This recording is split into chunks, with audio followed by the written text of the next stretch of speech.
Assalamualaikum Football United, ringan amatiran ala gua. Oke, kali ini news update. Ada beberapa berita. Sumbernya gua ambil dari satu sumber aja. Sebentar, ngopi dulu. Bismillah. Dari Manchester Evening News ada beberapa berita, rumor. Seperti biasa, gua kembalikan lagi ke Sobat Football United. Mau percaya, mau enggak, keputusan gua serahkan kembali. Gua hanya menyampaikan. Oke, kabar pertama. Kabar baik. Wow, kabar baik. Anthony Martial sudah kembali latihan dengan grup utama di Carrington kemarin ya. Ini gue ambil sumbernya dari kemarin. Jadi Anthony Martial sudah kembali nih. Apakah bisa diturunkan ketika Manchester United ke tandang ya, ke kandangnya Real Sociedad? Nah ini dia nih. Atau bahkan pekan selanjutnya menghadapi Aston Villa. Nah, tapi kabar bagus. Anthony Martial sudah kembali. Mudah-mudahan bisa jadi solusi di lini depan ya. Ini adalah jadwal sisa Manchester United sebelum break Piala Dunia. Jadi masih ada menghadapi Real Sociedad. Wah, jadwalnya nih, by the way, lihat dari tanggalnya deh. Masih ketat ini. Real Sociedad 3 November, 6 November 3 hari kemudian ya, Aston Villa. 4 hari kemudian, Aston Villa lagi. 3 hari kemudian, Fulham. Baru setelahnya pemain ini ke Qatar. Wah, padat bener. Jadi terutama bagi pemain yang memperkuat negaranya di Qatar, ini cukup melelahkan ya. Ini merupakan tim Premier League dari WhoScored untuk pekan lalu ya, game week ke-13.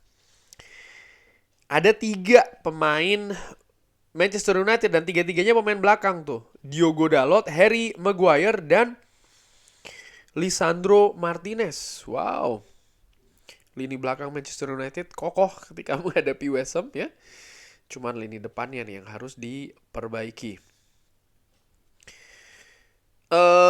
Nah ini ada kabar rumor nih menurut gue ya. Manchester United dilaporkan memimpin dalam perburuan untuk mendapatkan bintang Ghana Abdul Fatawu Isahaku. Wah, gue juga belum tahu nih. Pemain 18 tahun, masih 18 tahun ini diharapkan akan bermain di World Cup. Sudah memiliki 13 kali penampilan bersama dengan Black Stars, julukan dari Ghana. Sekarang ini dia bermain di Sporting CP. Wah, ini masih seputar rumor ya. Gue sendiri juga kurang begitu tahu nih mengenai pemain ini. Rumor selanjutnya atau kabar selanjutnya, Manchester United ini menargetkan Max Aaron. Wow, Diogo Dalot walaupun bermain cukup bagus di Old Trafford, tapi Aaron Wan-Bissaka ini masih tersedia untuk ditransfer ya, atau untuk mungkin ditransfer atau mungkin dipinjamkan. Dan Manchester United ini ingin ada kompetisi di sektor bek kanan. Dan Max Aarons ini dinilai berpenampilan cukup baik bersama Norwich di Championship. Harganya, valuasinya ini sekitar 15 juta pounds ya, mungkin sekitar 17-18 juta. Nah, ini juga gue kaitkan dengan kabar terbaru dari Fabrizio Romano tentang pergerakan Manchester United di back ya, di mana back kiri ada Tyrell Malacia, ada Luke Shaw, tinggal back kanan ini ada Jeremy Frimpong pastinya, sekarang juga ada Max Aarons. Cuman Fabrizio Romano mengatakan kalau pergerakan nanti khususnya untuk bek kanan ini juga tergantung dari Aaron Wan-Bissaka. Bisa keluar tidak di bulan Januari atau mungkin di musim panas tahun depan ya. Karena kalau itu tidak terjadi, jadi ini kayak kunciannya dulu nih. Aaron Wan-Bissaka kalau bisa dipinjamkan atau bahkan keluar secara permanen, baru Manchester United akan mencari gantinya di posisi bek kanan. Serginho Dest diinginkan oleh Erik ten Hag di akhir-akhir bursa transfer musim panas kemarin, tapi karena Aaron Wan-Bissaka tidak ada pergerakan, akhirnya pun tidak jadi juga Serginho Dest. Menurut gua sih, gua lebih suka mendatangkan bek kanan tipe seperti ini ya. Max Aarons ataupun juga Jeremy Frimpong. Jadi memberikan persaingan terhadap Diogo Dalot, iya, tapi bukan pemain tipe kelas 1 dalam tanda kutip yang didatangkan. Karena kalau itu yang didatangkan, maka progres yang gue khawatirkan ya, progres yang sudah sangat baik ini bagi Diogo Dalot, kepercayaan diri ya kan. Ini gue khawatirkan justru bisa turun. Tapi dengan memberi persaingan dari pemain muda ya kan, seperti kayak Luke Shaw dengan um, Tyrell Malacia, ini yang gue harapkan. Manchester United nanti ini ketika ada jeda Piala Dunia akan bertanding persahabatan ya dengan Cadiz CF di tanggal 7 Desember. Manchester United tidak akan bermain dari tanggal 13 sampai tanggal 27 Desember, tapi akan ke Spanyol untuk latihan di tempat yang lebih hangat ya. 27 Desember itu nanti Manchester United akan main pertama menghadapi Nottingham Forest di Old Trafford. Tapi ya dari tanggal 13 November ada jeda tentu saja karena Piala Dunia. Brighton memasang harga 85 juta pounds bagi Moises Caicedo berusia 20 tahun. Ini dikabarkan diinginkan ya oleh Manchester United, dirumorkan. Walaupun demikian juga ada klub-klub besar ini ya, kayak Arsenal, Chelsea, Liverpool, Newcastle juga berminat terhadap pemain ini, pemain muda berusia 20 tahun. Wah, tapi menurut gue ringan amatiran kalau harganya 85 juta pounds berarti 90 juta lebih ya. Enggak sih, terlalu mahal. Ya enggak sih menurut gue. Masih ada pemain lain ya. Casemiro saja kan harganya tidak seperti itu sih menurut gue.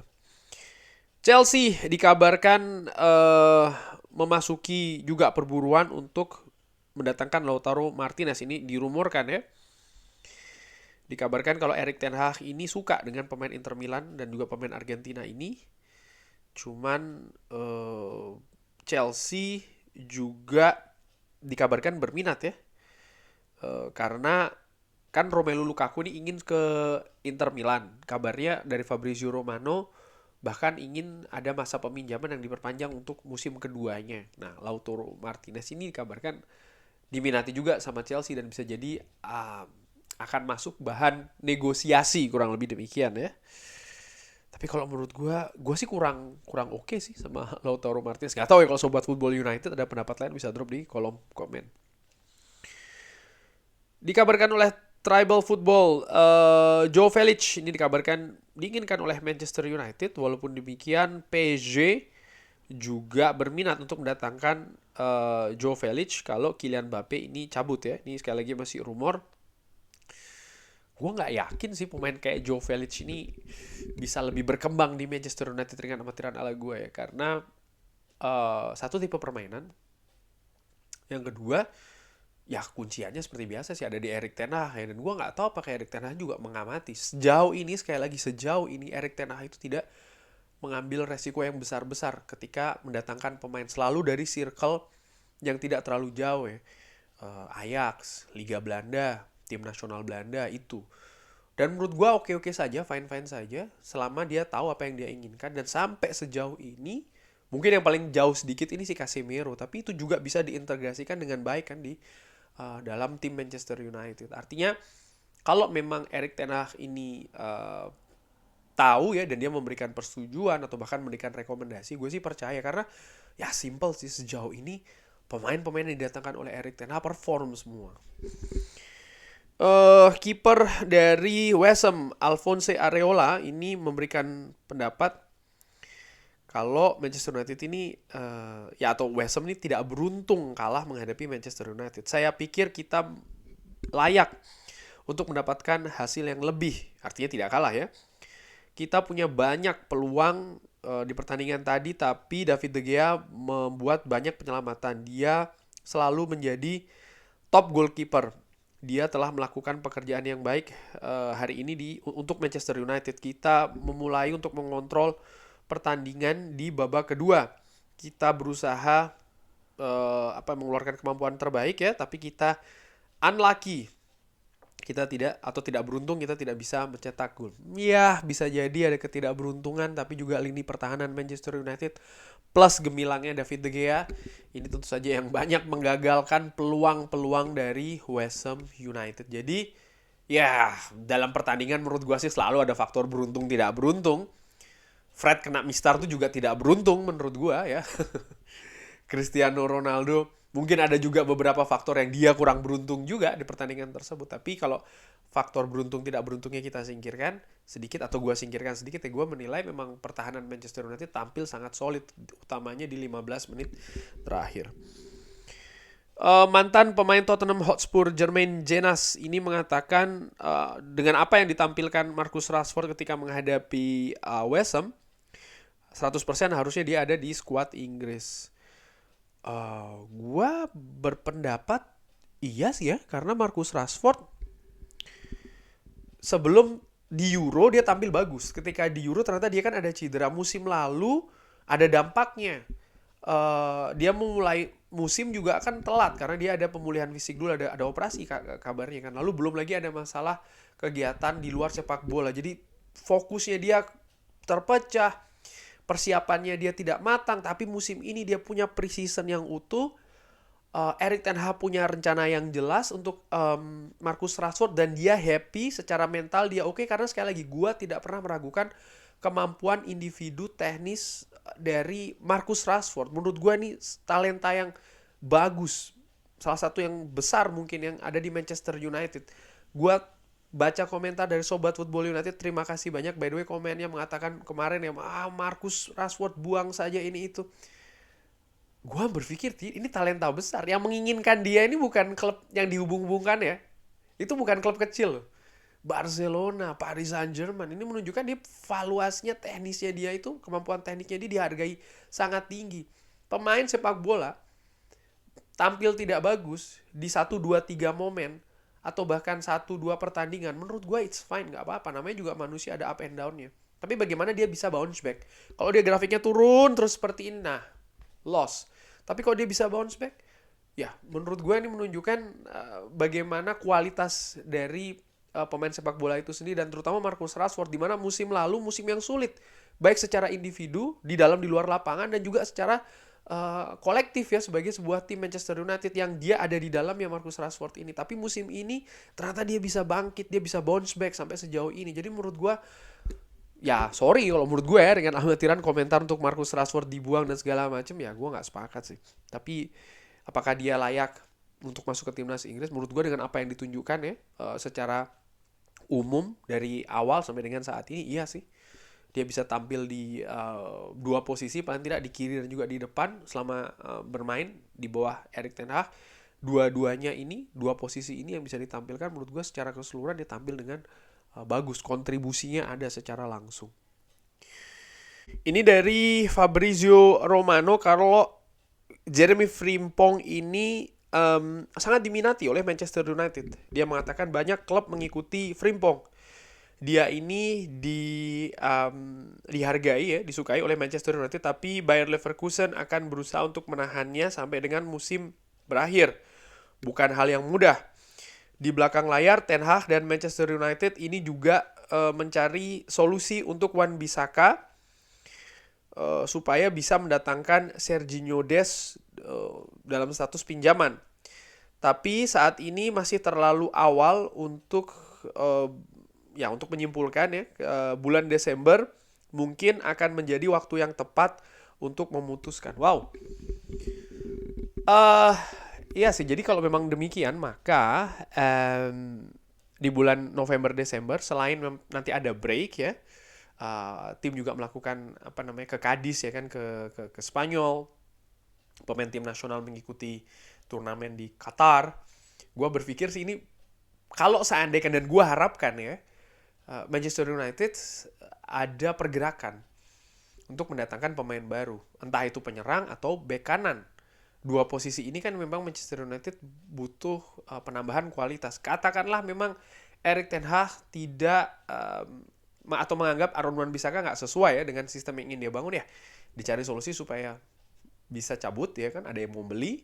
Karena menurut gue Banyak juga sobat football nanti yang mengatakan buang A si B. Buang itu kan nggak kayak kita buang, nggak, harus ada yang beli dong. Kalau ini nggak ada ya nggak mungkin ya kan. Karena kalau kita buang itu saja ya, ini kan kita membayar kompensasi, kita melakukan pemutusan kontrak, ada kompensasi yang dibayarkan, dan ini loss, kerugian bagi klub. Karena kontribusinya tidak ada, tapi kita justru akan membayar harga. Yang paling biasanya dicari adalah ya dijual, siapa yang mau beli. Tapi kan ini juga nggak mudah. Apalagi ya kalau di Championship Manager, Football Manager, mungkin FIFA, mungkin jauh lebih mudah ya dari dari layar monitor. Tapi kalau kejadian beneran kan ada ada komunikasi yang harus dibangun dengan agennya, dengan pihaknya, dengan klub lain. Eh, Mungkin juga dengan bagaimana cara pembayaran dan lain-lain. But anyway, Aaron Wan-Bissaka harus dicari dulu solusinya, dicarikan klub. Kabar yang terbaru, Crystal Palace selalu berminat ini, cuman belum ada penawaran resmi. Untuk sektor penyerang menurut gua siapa, Jonathan David yang disebutkan juga, Cody Gakpo. Ini akan tergantung betul penampilan di Piala Dunia dan juga pesaing dari klub lain ya. Gue harapkan sih manajemen Manchester United bisa bergerak cepat, sehingga kalau menunggu sampai dengan musim panas mungkin agak terlalu lama. Apalagi kalau dua pemain ini bersinar di Piala Dunia, pasti peminatnya akan semakin banyak ya. Walaupun demikian Lille dan PSV gue yakin sih akan menahan ini supaya tidak lepas, karena akan berpengaruh ke kondisi stabilitas tim ya kan, klub di kompetisi yang diikuti sampai dengan akhir musim, di mana dari bulan Januari sampai dengan bulan April Mei ini akan jadi waktu yang sangat krusial bagi semua klub di semua kompetisi. Jadi mereka juga tidak ingin kehilangan kan. Jadi ya mudah-mudahan lah, jadi bukan cuma hanya mempersiapkan ya kan pre-season, bukan pre-season sih, artinya ada jeda ya, mempersiapkan pemain, latihan yang nggak berangkat ke Piala Dunia, tapi juga manajemen berserta dengan Erik ten Hag tentunya juga bisa mencari solusi untuk ya pemain yang harus dilepas, maupun juga harus artinya dicari pembeli ya kan, siapa yang mau beli klubnya, ataupun juga ya itu tadi pemain incaran yang akan didatangkan. Kabar terakhir ini, woi, Frenkie de Jong lagi. Frenkie de Jong, ya dikabarkan pergerakan di bulan Januari tampaknya tidak akan terjadi. Pemain berusia 25 tahun ini tidak akan mendengarkan atau ya tidak berminat ya untuk pergi di bulan Januari. Sementara sebagian atau kebanyakan fans dari Manchester United sekarang ini sangat happy dengan Casemiro. Dengan apa yang terjadi, drama yang terjadi kemarin Frenkie de Jong di musim panas ya, tentu saja banyak juga pendapat yang mengatakan sudah lupakan saja Frenkie de Jong. Bagaimana menurut gua? Begini, gua selalu memegang kalimat bahwasanya Frenkie de Jong tuh bukannya nggak mau ke Manchester United, tapi dia belum mau meninggalkan Barcelona. Ini dua hal yang berbeda. Belum mau meninggalkan Barcelona. Itu faktor nomor satu. Nomor dua, ya menurut gua dia salah satu pemain bertalenta, berteknik tinggi. Gua perhatikan betul ya di era divisi bersama Ajax dan juga di tim nasional Belanda. Ini merupakan pemain Belanda dalam kurun waktu sekian periode ya, yang sangat brilian, visinya oke, skillnya bagus. Frenkie de Jong tidak mengandalkan fisik, tapi dia punya kecepatan, skillnya juga luar biasa. Artinya pemain ini istimewa. Dan kalau ada peluang untuk bagi Manchester United untuk menambah lagi kualitas lini tengahnya, sekarang memang betul ada Eriksen. Bagus, sepakat gue. Eriksen bisa dimainkan di beberapa posisi. Beruntung ketika dia ditempatkan di posisi yang tadinya diplot untuk Frenkie de Jong, ternyata dia bisa memainkan dengan bagus.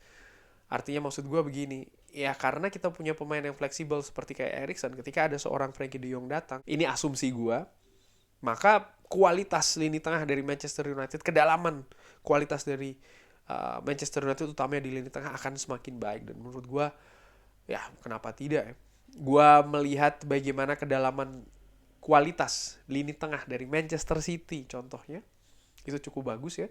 Di sana ada banyak pemain dengan kualitas bagus, dengan karakter yang berbeda-beda, dengan posisi yang berbeda-beda juga, sehingga memudahkan bagi Pep Guardiola, bukan hanya ketika ada yang cedera atau tidak bisa dimainkan, tapi ketika menghadapi tim dengan taktik tertentu, Pep bisa dengan lebih cair untuk menyusun strategi taktiknya dengan memasang pemain yang disesuaikan dengan strategi yang ingin diterapkan di atas lapangan. Kadang contoh Gundogan ditampilkan bersama dengan Kevin De Bruyne, kadang tidak ya kan. Dan menurut gue ini bagian dari strategi atau taktik dari Pep Guardiola yang bisa diterapkan dengan lebih cair karena dia punya kedalaman kualitas yang sangat bagus utamanya di lini tengah.